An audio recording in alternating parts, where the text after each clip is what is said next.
All right, so with some of our kids, we work a lot on really some core stability with them. And we have some older kids, even some of our little kids will do this, but I'm gonna kind of show you some progressions that we use. This is not all of the progressions there are out there. Feel free to adapt and to, make it simpler, make it harder, but just using planks. So you can start with plank on your knees, which is going to shorten the lever arm, so it's gonna be a little bit easier. If they're doing that, fine. You could go to plank on your toes. So now you have a longer lever arm, more to keep stable.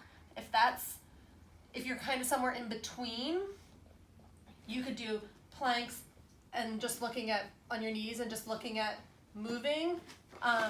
You could change the surface that your hands are on. This is going to be easier. It's a rocking board. It only goes 2 directions versus the Bosu, which goes in multiple directions. Let's say you're on your toes. On here, this gets easy. Now you can look at lifting one leg up. You could look at bringing your knees in. I was going to say you could rotate, but that's going to be a little hard if you're on an unstable surface. But same thing, come over here, I'm definitely getting my workout right now. On this, see how it kind of goes in multiple directions. So you have to stabilize even more.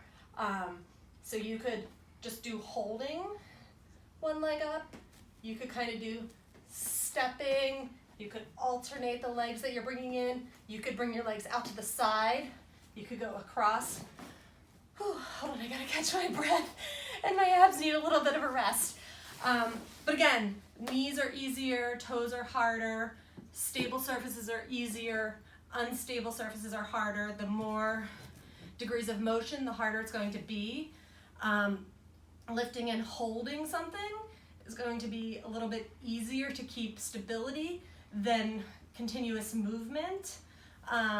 So again, just look at how you're grading it, and if they're doing really well with one thing, but what you think is the next step up, they completely fall apart on, then look for somewhere in the middle that you can still challenge them without them falling apart.